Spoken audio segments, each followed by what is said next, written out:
ಶ್ರೀರಾಮ ಜಯ ರಾಮ ಜಯ ಜಯ ರಾಮ ಶ್ರೀರಾಮ ಜಯ ರಾಮ ಜಯ ಜಯ ರಾಮ ಶ್ರೀರಾಮ ಜಯ ರಾಮ ಜಯ ಜಯ ರಾಮ ಶ್ರೀರಾಮ ಜಯ ರಾಮ ಜಯ ಜಯ ರಾಮ ಶ್ರೀರಾಮ ಜಯ ರಾಮ ಜಯ ಜಯ ರಾಮ ಶ್ರೀರಾಮ ಜಯ ರಾಮ ಜಯ ಜಯ ರಾಮ ಶ್ರೀರಾಮ ಜಯ ರಾಮ ಜಯ ಜಯ ರಾಮ ಶ್ರೀರಾಮ ಜಯ ರಾಮ ಜಯ ಜಯ ರಾಮ ಶ್ರೀರಾಮ ಜಯ ರಾಮ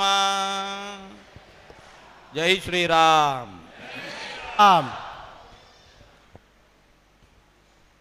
ಭಾರತೀಯರ ಸಮಸ್ತ ಹಿಂದೂ ಸಮಾಜದ ಶತಮಾನಗಳ ಕನಸು ನನಸಾಗಿದೆ. ಅಯೋಧ್ಯೆಯಲ್ಲಿ ಶ್ರೀರಾಮಚಂದ್ರನ ಜನ್ಮಭೂಮಿಯಲ್ಲಿ ಭವ್ಯವಾದ ರಾಮ ಮಂದಿರ ನಿರ್ಮಾಣ ಆಗಿದೆ. ಮಂದಿರದಲ್ಲಿ ಶ್ರೀರಾಮಚಂದ್ರನ ಪ್ರಾಣ ಪ್ರತಿಷ್ಠೆಯೂ ನಡೆದಿದೆ. ಅಯೋಧ್ಯ, ಮಥುರಾ, ಮಾಯಾ, ಕಾಶಿ, ಕಾಂಚಿ, ಅವಂತಿಕಾಪುರಿ, ದ್ವಾರಾವತಿ ಚೈವ ಸಪ್ತೈತಾಹ ಮೋಕ್ಷದಾಯಿಕಾಹ. ನಮ್ಮ ಭರತಖಂಡದಲ್ಲಿ ಮೋಕ್ಷದಾಯಕವಾಗಿ ಇರತಕ್ಕಂತಹ ಸಪ್ತ ಕ್ಷೇತ್ರಗಳಲ್ಲಿ ಮೊದಲನೇದಾಗಿ ಪರಿಗಣಿತವಾಗಿರುವಂತಹದ್ದು ಅಯೋಧ್ಯ. ಅಂತಹ ಅಯೋಧ್ಯೆಯಲ್ಲಿ ಶ್ರೀರಾಮಚಂದ್ರನ ಭವ್ಯ ಮಂದಿರ ಬೇಕು. ಶ್ರೀರಾಮಚಂದ್ರನ ಜನ್ಮಭೂಮಿ. ಶತಮಾನಗಳ ಈ ಕನಸು ಇವತ್ತು ನನಸಾಗಿದೆ. ಮಂದಿರ ನಿರ್ಮಾಣ ಆಗಿದೆ. ನಾವೆಲ್ಲರೂ ಕೂಡ ಇದನ್ನು ಸಂತೋಷದಿಂದ ಸ್ವಾಗತಿಸಿದ್ದೇವೆ, ಹಬ್ಬ ಮಾಡಿದ್ದೇವೆ. ಒಂದು ದಿವಸಕ್ಕೆ ಇದು ಮುಗಿದು ಹೋಗಬಾರದು, ಒಂದು ದಿವಸಕ್ಕೆ ಇದು ಮುಗಿದು ಹೋಗಬಾರದು ಅನ್ನೋ ನೆಲೆಯಲ್ಲಿ ಶಾಸ್ತ್ರೋಕ್ತ ವಿಧಿಯಂತೆ 48 ದಿವಸಗಳ ಕಾಲ ಆ ಮಂಡಲ ಉತ್ಸವವನ್ನು ಕೂಡ ನಡೆಸಿದ್ದಾಗಿದೆ. ಅಲ್ಲಿಗೂ ಇದು ಮುಗಿಯಬಾರದು, ಅಲ್ಲಿಗೂ ಇದು ಮುಗಿಯಬಾರದು. ನಮ್ಮ ಗ್ರಾಮಗಳಲ್ಲಿ, ನಮ್ಮ ಮನೆಗಳಲ್ಲಿ ರಾಮನ ಉತ್ಸವ ಪ್ರತಿನಿತ್ಯ ನಡೆಯಬೇಕು. ನಮ್ಮ ಗ್ರಾಮಗಳಲ್ಲಿ, ನಮ್ಮ ಮನೆಯಲ್ಲಿ, ನಮ್ಮೆಲ್ಲರ ಹೃದಯದಲ್ಲಿ ರಾಮನ ಉತ್ಸವ ಪ್ರತಿನಿತ್ಯ ನಡೆಯಬೇಕು. ರಾಮನಿರುವ ನಾಡು ಅದು ಅಯೋಧ್ಯ. ಏನು ಅಯೋಧ್ಯ ಶಬ್ದಕ್ಕರ್ಥ ಏನು? ಯೋಧ್ಯ ಅಂತಂದರೆ ಸುಲಭವಾಗಿ ಆಕ್ರಮಣಕ್ಕೆ ಒಳಗಾಗುವಂತಹದ್ದು. ಯೋಧ್ಯ ಅಂತ ಹೇಳಿದ್ರೆ ಏನು? ಯುದ್ಧ. ಸುಲಭದಲ್ಲಿ ಯಾವುದು ದುರಾಕ್ರಮಣಕ್ಕೆ ಈಡಾಗತ್ತೆ ಅದು ಯೋಧ್ಯ. ನಮ್ಮ ಹೃದಯ, ನಮ್ಮ ಮನೆ, ನಮ್ಮ ಗ್ರಾಮ ಅದು ಯೋಧ್ಯ ಆಗಬಾರದು, ಅದು ಅಯೋಧ್ಯ ಆಗಬೇಕು ಅಂತಿದ್ರೆ ಆಗಬೇಕು ತಾನೇ? ರಾಮನನ್ನು ಇಲ್ಲಿ ಎಲ್ಲ ನಿತ್ಯ ನಾವು ಪ್ರತಿಷ್ಠೆ ಮಾಡಿ ರಾಮನ ಉತ್ಸವವನ್ನು ಮಾಡಬೇಕು, ರಾಮನ ಉತ್ಸವವನ್ನು ಮಾಡಬೇಕು. ಶ್ರೀಮದ್ ರಾಘವೇಂದ್ರ ಗುರು ಸಾರ್ವಭೌಮರು ನಮಗಿದಕ್ಕೆ ಜ್ವಲಂತ ನಿದರ್ಶನ. ರಾಮನಿರುವ ಎಡೆಗೆ, ರಾಮನಿದ್ದಾಗ ಅದು ರಾಮರಾಜ್ಯ ಆಗತ್ತೆ. ಏನು ರಾಮರಾಜ್ಯ ಅಂತಂದರೆ ಎಲ್ಲ ಬಗೆಯ ಸಮೃದ್ಧಿ, ಸರ್ವ ಸಮೃದ್ಧಿ, ಯಾವ ಕೊರತೆಯೂ ಇಲ್ಲ. ಶ್ರೀಮದ್ ರಾಘವೇಂದ್ರ ಗುರು ಸಾರ್ವಭೌಮರು ಇರುವ ಕಡೆಗೆ ಅಲ್ಲಿಯೂ ಹಾಗೆ ನಿತ್ಯ ಸಮೃದ್ಧಿ. ಭಜತಾಂ ಕಲ್ಪವೃಕ್ಷಾಯ ನಮತಾಂ ಕಾಮಧೇನವೇ. ಭಜತಾಂ ಕಲ್ಪವೃಕ್ಷಾಯ ನಮತಾಂ ಕಾಮಧೇನವೇ. ಹಾಗೆ ರಾಯರು ಕಾಮಧೇನು ಕಲ್ಪವೃಕ್ಷ ಆದದ್ದು ಹೇಗೆ? ಶ್ರೀ ರಾಘವೇಂದ್ರೋ ಹರಿಪಾದ ಕಂಜ ನಿಷೇವಣಾಲ್ಲಬ್ಧ ಸಮಸ್ತ ಸಂಪತ್. ಭಗವಂತನ ಆರಾಧನೆಯಿಂದ ಇಂತಹ ಸಾಮರ್ಥ್ಯವನ್ನು ಪಡೆದರು.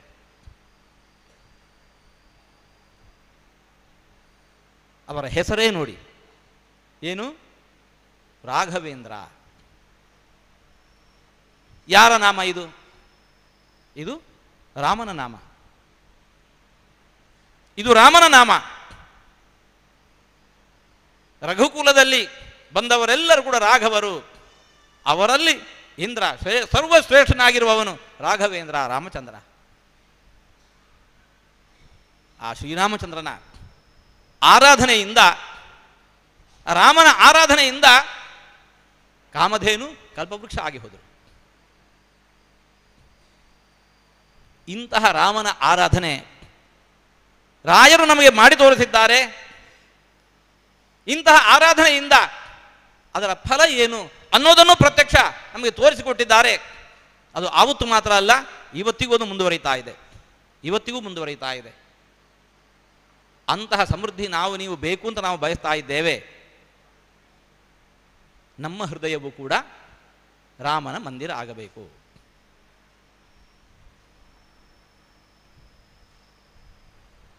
ಅಯೋಧ್ಯೆಯಲ್ಲಿ ರಾಮ ಮಂದಿರ ನಿರ್ಮಾಣ ಮಾಡಿದ್ದಾಯಿತು. ಉತ್ಸವದಲ್ಲಿ ನಾವು ಮೈಮರೆಯಬಾರದು. ಉತ್ಸವದಲ್ಲಿ ನಾವು ಮೈಮರೆಯಬಾರದು. ರಾಮ ಮಂದಿರ ರಾಮ ಮಂದಿರವಾಗಿಯೇ ಉಳಿಯಬೇಕು. ರಾಮ ಮಂದಿರ ರಾಮ ಮಂದಿರವಾಗಿಯೇ ಉಳಿಯಬೇಕು ಎಂದೆಂದಿಗೂ ಕೂಡ. ಎಷ್ಟು ದಿವಸಕ್ಕೆ? 100 ವರ್ಷಕ್ಕೆ, 1000 ವರ್ಷಕ್ಕೆ ಅಲ್ಲ. ಇನ್ನು ಮುಂದೆ ಎಂದೆಂದೂ ಕೂಡ ಅದು ಪರಕೀಯರ ದಾಳಿಗೆ ತುತ್ತಾಗದಂತೆ ಮಂದಿರ ಮಂದಿರವಾಗಿಯೇ ಉಳಿಬೇಕು ಅಂತಿದ್ರೆ, ಈ ಭರತಖಂಡದಲ್ಲಿ ನಾವು ನೀವೆಲ್ಲರೂ ಕೂಡ ಹಿಂದೂಗಳು ಹಿಂದೂಗಳಾಗಿಯೇ ಬಹುಸಂಖ್ಯಾತರಾಗಿ ಉಳಿಬೇಕಾಗತ್ತೆ. ಈ ನೆಲದಲ್ಲಿ ಹಿಂದೂಗಳು ಬಹುಸಂಖ್ಯಾತರಾಗಿ ಇರುವಷ್ಟು ಕಾಲ ಮಂದಿರ ಮಂದಿರವಾಗಿ ಉಳಿಯತ್ತೆ. ಇರುವಷ್ಟು ಕಾಲ ಮಾತ್ರ ಮಂದಿರ ಮಂದಿರವಾಗಿ ಉಳಿಯತ್ತೆ. ಇದು ಎಚ್ಚರಿಕೆ. ಒಂದು ಕಾಲಕ್ಕೆ ಪಕ್ಕದ ಅಫಘಾನಿಸ್ತಾನ ನಮ್ಮ ಗಾಂಧಾರ ದೇಶ. ಪಕ್ಕದ ಅಫಘಾನಿಸ್ತಾನ ಅದು ಗಾಂಧಾರ ದೇಶ. ಮೊನ್ನೆ ತನಕ ಅದು ಯಾವ ಕಾಲದಲ್ಲಿ ಕೆತ್ತಿದ್ದು ಗೊತ್ತಿಲ್ಲ. ಬಂಡೆಯಲ್ಲಿ ಕೆತ್ತಿದ ಬುದ್ಧನ ವಿಗ್ರಹ ದೇಶ ಪರಕೀಯರ ಕೈವಶವಾಗ್ತಾ ಇದ್ದಂತೆ ಮೊನ್ನೆ ಏನಾಯಿತು? ಆ ಬುದ್ಧನ ವಿಗ್ರಹ ಛಿದ್ರವಾಗಿ ಹೋಯಿತು. ಇವತ್ತು 2-3 ವರ್ಷಗಳ ಹಿಂದೆ. ಇಂತಹ ಅಪಾಯ ಅಲ್ಲಿ ಮಾತ್ರ ಅಲ್ಲ, ಎಲ್ಲ ಕಡೆಯೂ ಇರುವಂತಹದ್ದೇ. ನಾವೆಲ್ಲರೂ ಕೂಡ ಜಾಗೃತರಾಗಿ ಇರಬೇಕು. ನಮ್ಮಲ್ಲಿ ಅಂತಹ ದುರವಸ್ಥೆ ಮತ್ತೊಮ್ಮೆ ಬರಬಾರದು.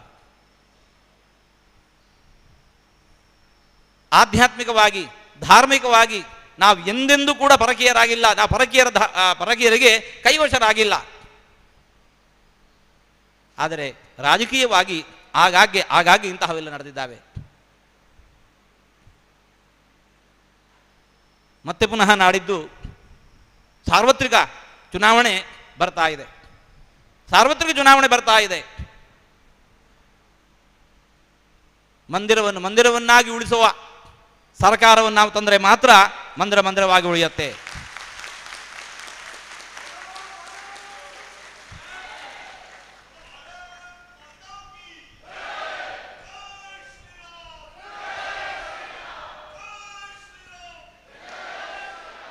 ಚುನಾವಣೆಯ ಒಂದು ದಿವಸ ನಾವು ಮೈಮರೆದೆವು ಅಂತಾದರೆ, ಅಲಸಿಗಳಾದೆವು ಅಂತಂದರೆ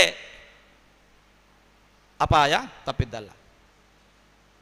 ಹಾಗಾಗಿ ಆ ದಿಸೆಯಲ್ಲಿ ಕೂಡ ನಾವೆಲ್ಲರೂ ಕಾರ್ಯಪ್ರವೃತ್ತರಾಗಬೇಕು, ಜಾಗೃತರಾಗಿರಬೇಕು, ಕಾರ್ಯಪ್ರವೃತ್ತರಾಗಬೇಕು. ಈ ನೆಲದಲ್ಲಿ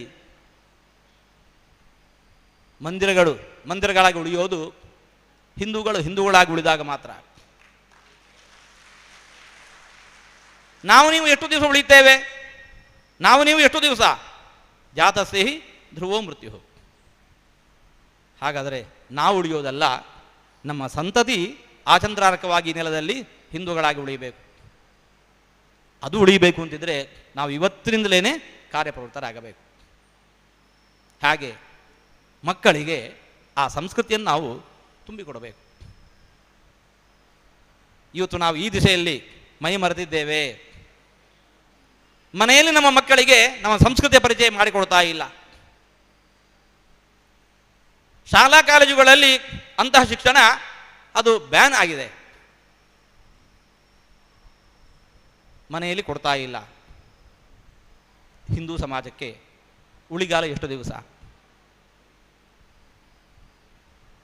ನಮ್ಮ ಮಕ್ಕಳು ಪರಕೀಯ ಸಂಸ್ಕೃತಿಯನ್ನು ಅಪ್ಪಿಕೊಳ್ತಾ ಇದ್ದಾರೆ. ಒಂದು ದಿವಸ ನಮ್ಮ ಸಂಸ್ಕೃತಿಗೇನೆ, ನಮ್ಮ ಮತ ಧರ್ಮಕ್ಕೇನೆ ತಿಲಾಂಜಲಿ ನಿತ್ತು ಎಲ್ಲೋ ಹೋಗ್ತಾ ಇದ್ದಾರೆ. ನಾಳೆ ದಿವಸ ಇಂತಹ ಮಕ್ಕಳಿಂದಲೇನೆ ಮಂದಿರಕ್ಕೆ ಅಪಾಯ ಬಂದರೂ ಕೂಡ ಆಶ್ಚರ್ಯಪಡಬೇಕಾದಿಲ್ಲ. ಮಕ್ಕಳಲ್ಲಿ ಅಂತಹ ಸಂಸ್ಕೃತಿಯನ್ನು ಕೊಡಬೇಕು. ಯಾವಾಗ? ನಾಮಕರಣದಿಂದ. ಇವತ್ತು ಶ್ರೀಮದ್ ರಾಘವೇಂದ್ರ ಗುರು ಸಾರ್ವಭೌಮರ ಉತ್ಸವವನ್ನು ನಾವು ಆಚರಿಸ್ತಾ ಇದ್ದೇವೆ. ಹೆಸರೇನು ಕೇಳಿ? ರಾಯರ ಗುರುಗಳ ಹೆಸರು ಏನು? ಶ್ರೀಮದ್ ರಾಘವೇಂದ್ರ ಅಂತ ಹೇಳಿಕೊಂಡು. ಅವರು ಗುರುಗಳು ನಮಗೆ. ಯಾವಾಗ ನಾವು ಅವರನ್ನು ಗುರುಗಳಂತ ಒಪ್ಪಿಕೊಂಡೆವು, ನಾವೆಲ್ಲ ಏನಾದೆವು? ಅವರ ಗುರುಗಳು ಅಂತಂದರೆ ನಾವೆಲ್ಲ ಶಿಷ್ಯರು. ಗುರುಗಳು ಹಾಕಿಕೊಟ್ಟಿರ್ತಕ್ಕಂತಹ ಮೇಲ್ಪಂಕ್ತಿಯನ್ನು ನಾವು ಅನುಸರಿಸಿಲ್ಲ ಅಂತಂದರೆ ನಾವು ಹೇಗೆ ಶಿಷ್ಯರಾಗೋದು? ನಾವು ಶಿಷ್ಯರಾಗೋದು ಹೇಗೆ? ನಮ್ಮ ಮಕ್ಕಳಿಗೆ ಅಂತಹ ನಾಮಕರಣ ಮಾಡಬೇಕು. ಅಂತಹ ನಾಮಕರಣ ಮಾಡಬೇಕು. ಸಂಸ್ಕೃತಿಯ ಸಂಸ್ಕಾರದ ಪರಿಚಯ ಎಲ್ಲಿಂದ ಶುರುವಾಗಬೇಕು? ನಾಮಕರಣದಿಂದ ಶುರುವಾಗಬೇಕು. ಇವತ್ತು ನಾವು ನಮ್ಮ ಮಕ್ಕಳಿಗೆ ಹೆಸರಿಡ್ತಾ ಇದ್ದೇವೆ. ಏನು ಹೆಸರದು? 2 ಅಕ್ಷರ 3 ಅಕ್ಷರ, ಅರ್ಥ ಏನು ಕೇಳಿದರೆ ಗೊತ್ತಿಲ್ಲ. ಅಲ್ಲ, ನಮ್ಮಲ್ಲಿ ಹೆಸರಿಗೆ ಏನು ಕೊರತೆ ಅಂತ ಕೇಳ್ತಾ ಇದ್ದೇವೆ. ನಮ್ಮಲ್ಲಿ ಒಬ್ಬರಲ್ಲ ಇಬ್ಬರಲ್ಲ ಅದೆಷ್ಟು ದೇವದೇವಿಯರು. ಒಬ್ಬೊಬ್ಬರಿಗೂ ಕೂಡ ಸಹಸ್ರ ನಾಮಗಳಿದ್ದಾವೆ. ಸಹಸ್ರನಾಮಾವಳಿ ಇದೆ.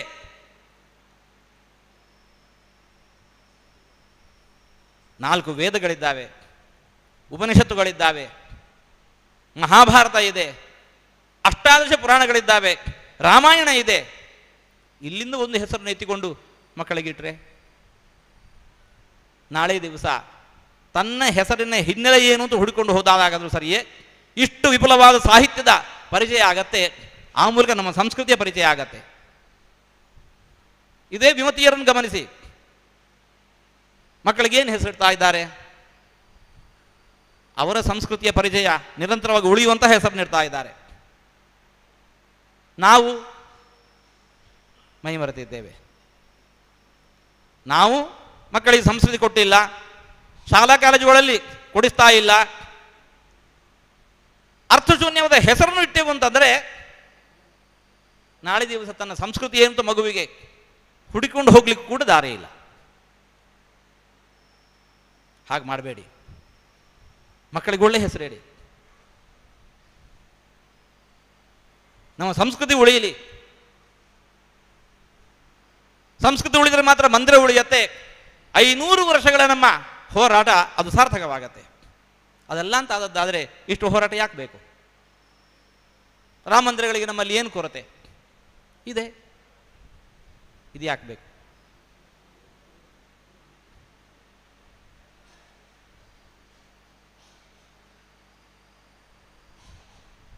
ನಾವು ಹೆತ್ತು ಹೊತ್ತು ಸಾಕಿ ಸಲಹಿದ ಮಕ್ಕಳು, ನಾವು ಹೆತ್ತು ಹೊತ್ತು ಸಾಕಿ ಸಲಹಿದ ಮಕ್ಕಳು ನಮ್ಮನ್ನು ಒಂದು ದಿವಸ ಅಪ್ಪ ಅಮ್ಮ ಅಂತ ಅನ್ನಲಿಲ್ಲ. ಪಕ್ಕದ ಮನೆಯವರನ್ನು ಅಪ್ಪ ಅಮ್ಮ ಅಂತ ಅಂತಾವೆ, ಕರೀತಾವೆ. ನಮ್ಮನ್ನು ಒಂದು ದಿವಸ ಅಪ್ಪ ಅಮ್ಮ ಅಂತ ಕೂಗಿ ಕರೆದಿಲ್ಲ. ನಮ್ಮನ್ನು ಅಪ್ಪ ಅಮ್ಮ ಅಂತ ಒಪ್ಪಿಕೊಳ್ಳೋದಿಲ್ಲ, ತಿರಸ್ಕರಿಸಿ ಪಕ್ಕದ ಮನೆಯವರನ್ನು ಅಪ್ಪ ಅಮ್ಮ ಅಂತ ಕರೆದು ಒಪ್ಪಿಕೊಂಡ್ರೆ ನಿಮ್ಗೆ ಹೇಗೆ ಅನಿಸುತ್ತೆ? ಅಪ್ಪ ಅಮ್ಮಂದರಿಗೆ ಹೇಗೆ ಅನಿಸುತ್ತೆ ಹೇಳಿ? ಒಪ್ಪಿಕೊಳ್ತೀರೋ? ಹಾಗಿರುವಾಗ ನಮ್ಮ ಸಂಸ್ಕೃತಿಯಲ್ಲಿ ಹುಟ್ಟಿ ಬಂದಂತಹ ಮಕ್ಕಳು ನಮ್ಮ ಸಂಸ್ಕೃತಿಯನ್ನು ತಿರಸ್ಕರಿಸಿ ಇನ್ಯಾರದ್ದೋ ಸಂಸ್ಕೃತಿ ಅದು ವಿಕೃತಿಯನ್ನು ಆಚಾರ ವಿಚಾರಗಳಲ್ಲಿ, ವೇಷಭೂಷಣಗಳಲ್ಲಿ, ನಡೆ ನುಡಿಗಳಲ್ಲಿ, ಕೊನೆಗೆ ಹೆಸರಿನಲ್ಲಿಯೂ ಕೂಡ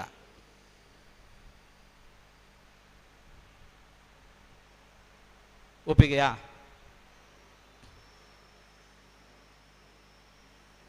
ಮಕ್ಕಳಿಗೆ ಒಳ್ಳೆಯ ಹೆಸರು ನೀಡಿ, ನಮ್ಮ ಸಂಸ್ಕೃತಿಯ ಪರಿಚಯವಾಗಬಲ್ಲಂಥ ಹೆಸರು ನೀಡಿ.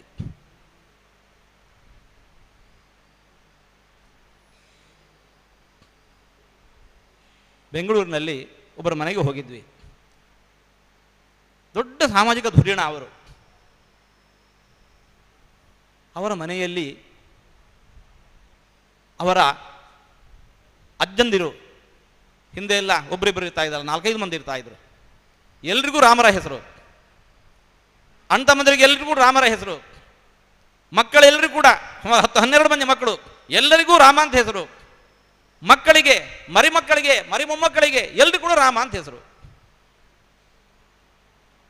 ಅವರ ಹೆಸರು MS ರಾಮಯ್ಯ ಅಂತ ಹೇಳಿಕೊಂಡು ದೊಡ್ಡ ಇನ್ಸ್ಟಿಟ್ಯೂಷನ್ ಕಟ್ಟಿದವರು. ಮನೆಯಲ್ಲಿ ಎಲ್ಲರೂ ಕೂಡ ರಾಮ ಅಂತಲೇ ಹೆಸರು. ಆತ್ಮಾಭಿರಾಮ, ಭುವನಾಭಿರಾಮ, ವೆಂಕಟರಾಮ.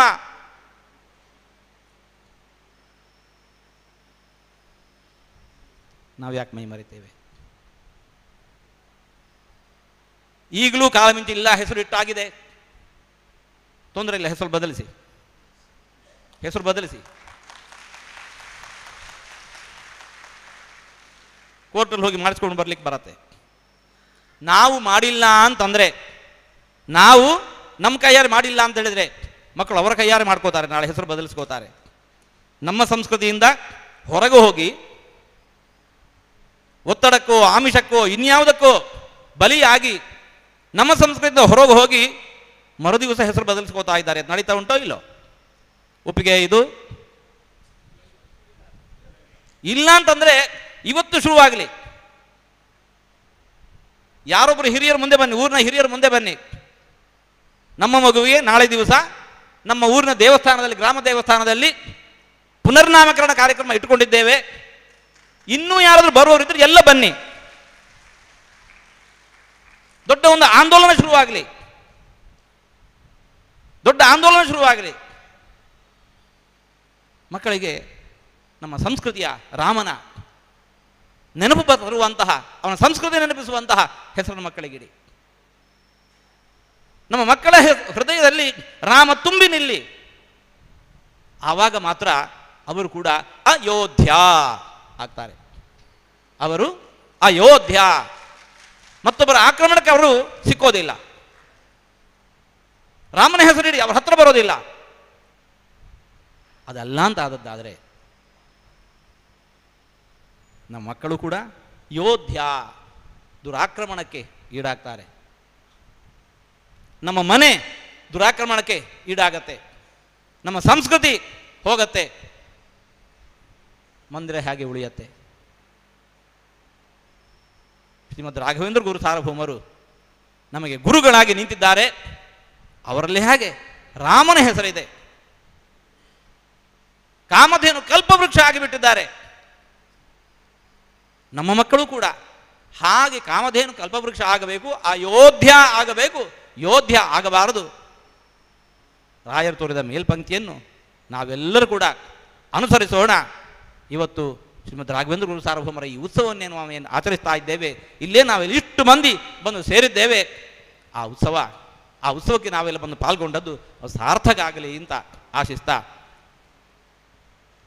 ಪರಿಮಳಾಚಾರ್ಯರು ನಿರಂತರವಾಗಿ ಊರಿನ ಎಲ್ಲ ಹಿರಿಯರನ್ನು ಕೂಡಿಸಿಕೊಂಡು, ಗುರುಗಳನ್ನು ಮುಂದಿಟ್ಟುಕೊಂಡು, ರಾಮಾರಾಧಕರು, ನಿತ್ಯ ರಾಮಾರಾಧಕರಾಗಿರತಕ್ಕಂತಹ ಗುರುಗಳನ್ನು ಮುಂದಿಟ್ಟುಕೊಂಡು ಈ ಉತ್ಸವವನ್ನು ಅಖಂಡವಾಗಿ ಆಚರಿಸಿಕೊಂಡು ಬರ್ತಾ ಇದ್ದಾರೆ.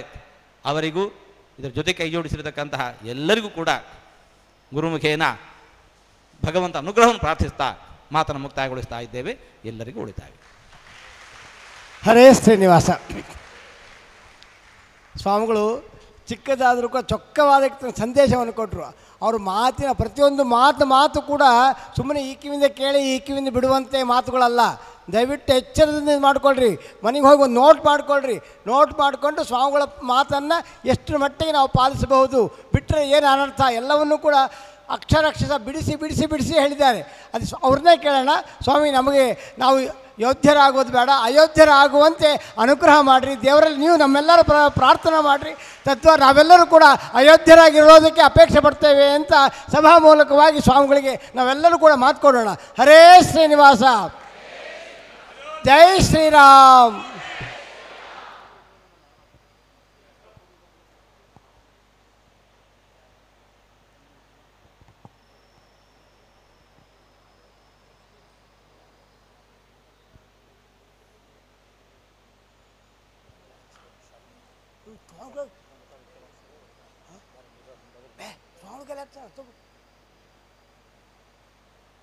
ಶ್ರೀಪಾದಂಗಳವರಿಗೆ ನಮ್ಮ ಪಾದ ಕಾಣಿಸೋ ಗುರು ಕಾಣಿಕೆ ಸಹ ತಮ್ಮ ಎಡೆಬಿಡದ ಕಾರ್ಯಕ್ರಮದಲ್ಲಿಯೂ ಕೂಡ ರಾಘವೇಂದ್ರ ಸಪ್ತಾಹಕ್ಕೆ ಹೋಗಬೇಕಾಗಿರ್ತಕ್ಕಂಥದ್ದು ನಮ್ಮ ಗುರುಗಳು ಹಾಕ್ಕೊಟ್ಟಿರ್ತಕ್ಕಂಥ ಒಂದು ಇದು ಅಂತ ತಿಳ್ಕೊಂಡು ಅಭಿಮಾನದಿಂದ ಗುರು ಸ್ವಾಮಿಗಳು ಬಂದಿರತಕ್ಕಂಥವರಾಗಿದ್ದಾರೆ. ಆದ ಕಾರಣ ಅವರಿಗೆ ನಾವು ಯಾವ ರೀತಿಯಿಂದ ಕೃತಜ್ಞತೆ ಸಲ್ಲಿಸಬೇಕು, ಭೂಯಿಷ್ಠ ಅಂತೇ ನಮ್ಮ ಹೋಗ್ತೀವಿ. ಸಹಸ್ರ ನಮಸ್ಕಾರಗಳನ್ನು ಅರ್ಪಣೆ ಮಾಡ್ತಾ ಇದೇ ಅನುಗ್ರಹ ಶ್ರೀಗಳವರಿಗೆ ನಮ್ಮ ರಾಘವೇಂದ್ರ ಸಪ್ತಾಹ ಸಮಿತಿಯ ಮೇಲೆ ಇರಲಿ ಅಂತ ಅಪೇಕ್ಷೆ ಪಡ್ತೇವೆ.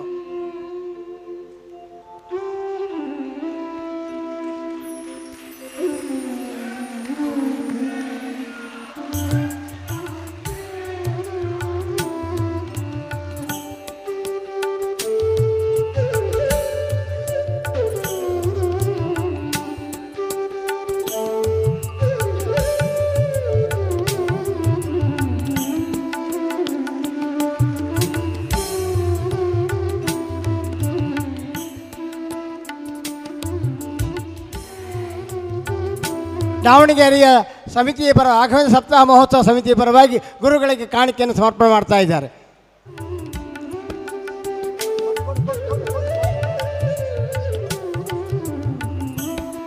ಹಾಗೂ ಬ್ರಾಹ್ಮಣ ಸಮಾಜ, ದಾವಣಗೆರೆಯ ಬ್ರಾಹ್ಮಣ ಸಮಾಜ ವತಿಯಿಂದಲೂ ಕೂಡ ಗುರುಗಳಿಗೆ ಕಾಣಿಕೆಯನ್ನು ಪಾದ ಕಾಣಿಕೆಯನ್ನು ಸಮರ್ಪಣೆ ಮಾಡ್ತಾ ಇದ್ದಾರೆ.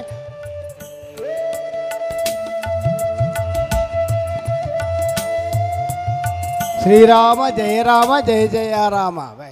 ಜೈ ಶ್ರೀರಾಮ್, ಜೈ ಶ್ರೀರಾಮ್, ಜೈ ಜೈ ಶ್ರೀರಾಮ್.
ನಮಸ್ಕಾರ.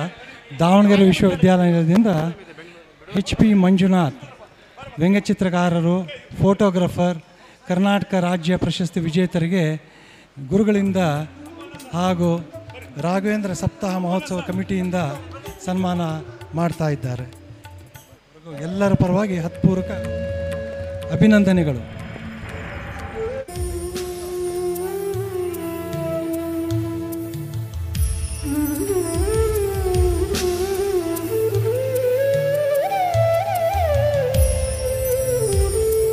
ಜೈ ಶ್ರೀರಾಮ್. ಶ್ರೀ ಶ್ರೀ ಶ್ರೀ ವಿಶ್ವಪ್ರಸನ್ನ ತೀರ್ಥರಿಗೆ, ಶ್ರೀ ಶ್ರೀ ಶ್ರೀ ಪೇಜಾವರ ಮಠಾಧೀಶರಿಗೆ ಜೈ ಶ್ರೀರಾಮ್, ಜೈ ಶ್ರೀರಾಮ್.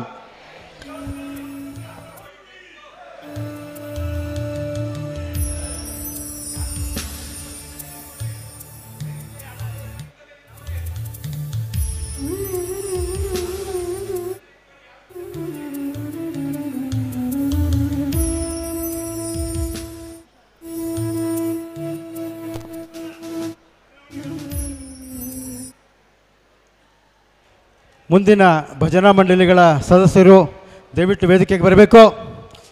ಭಜನಾ ಮಂಡಳಿ ಕಾರ್ಯಕ್ರಮದವರು ಮುಂದಿನ